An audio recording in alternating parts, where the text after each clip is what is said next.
नमस्कार। आमे समस्त एबे किछि समय पाई लॉकडाउन रे अछो।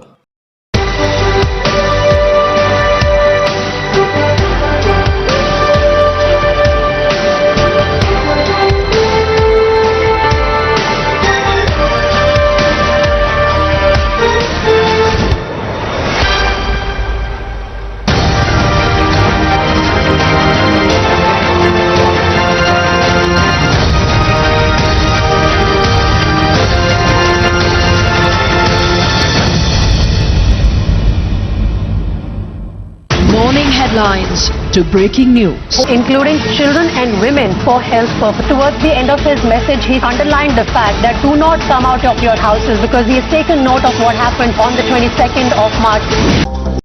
45 मिनिट्रे मुख्यमंत्री नवीन पट्टनायक अध्यक्षतार बस बैठक तेज क्यों मैंने जोग देवे क्यों आलोचना हो पारे खास कर फोकस कौन रोना संपर्क में किसी बड़ निष्पत्ति निपारे कि एने अनेक आलोचना चली आज अनुरोध करा परिवार सहित तेजराशि सामग्री मिल ट्वीट कर बीएमसी पक्षर यह सूचना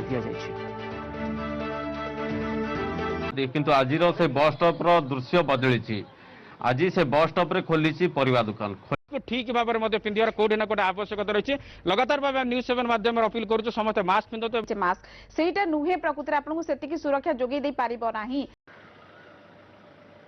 अपूर्व देखु बीएमसी पक्षर सत्यनगर अंचल को कंटेनमेंट जोन भाव में घोषणा कर दि जाए चतुर्पार्श्व को सील कर दि जाए। मु वर्तमान रही तोसाली प्लाजा।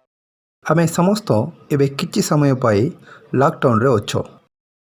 ये लॉकडाउन रो हम बाहरी को आसी पारबा केबे आसी पारबो जेते बेले कोरोना रो शक्ति कम हेबो तापरे सरकार रो सूचना अनुसार हम बाहरी को आसी पारबा। किंतु इमिति गोटे लॉकडाउन अच्छी से लॉकडाउन रो बाहर आसवा को सरकार रो अनुमति मिसा दरकार नहीं कोरोना रो मिसा एटा किछि संबंध नहीं। से लॉकडाउन रो बाहर आसवा को आपण समस्त को व्यक्तिगत अनुमति दरकार। यदि आपण देउछंदी बोले तो आपण अनुमति देउछंदी बोले तो से लॉकडाउन रो बाहर को आसी पारबो। से लॉकडाउन अछि पापर लॉकडाउन। आसंदु से पापर लॉकडाउन रो केमिति बाहर को आसी पारबा देखबा। देखंतु मुक्ति पाइबा पाई आज दुनियार लोक माने केते सारो विभिन्न प्रकार जाति नीति करुछंती। से जाति नीति मध्यरे गोटे एमती अछि पशु मान को बलि देवा।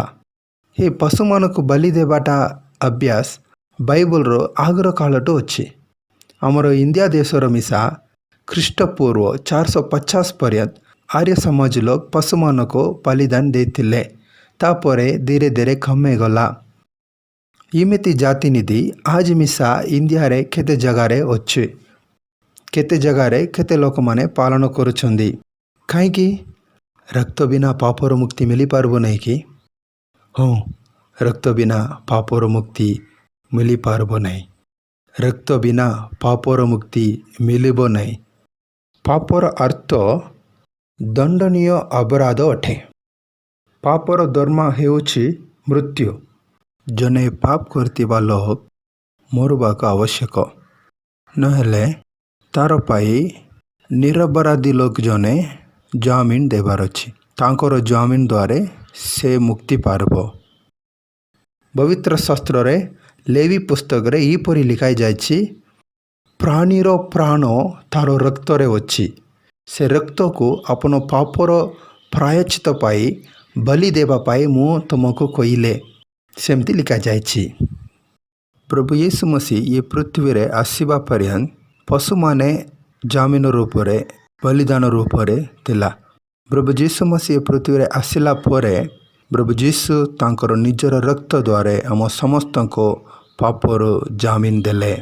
तांकर रक्त द्वारा आम समस्त पापरे मुक्ति पाउछंदी पाइबा। केवल यीशु मसीह जामिन आखा आमको पापर मुक्ति पाइबा पाई लायक अटे बाकी सब ना लायक। पापर बाहर को आसंतु यीशुकर जामिन को स्वीकार करंतु आनंद रे संतोष रे अपन जीवन बितावंतु। ताहांकटारे पापर लेस मात्र नथिला ताहांको से आमे मानंको निमंते ପାପ ସ୍ୱରୂପ କଲେ, ଯେପରି ଆମେମାନେ ତାହାଙ୍କ ଦ୍ୱାରା ଈଶ୍ୱରଙ୍କର ଧାର୍ମିକତା ସ୍ୱରୂପ ହେଉ। ଆମେନ୍।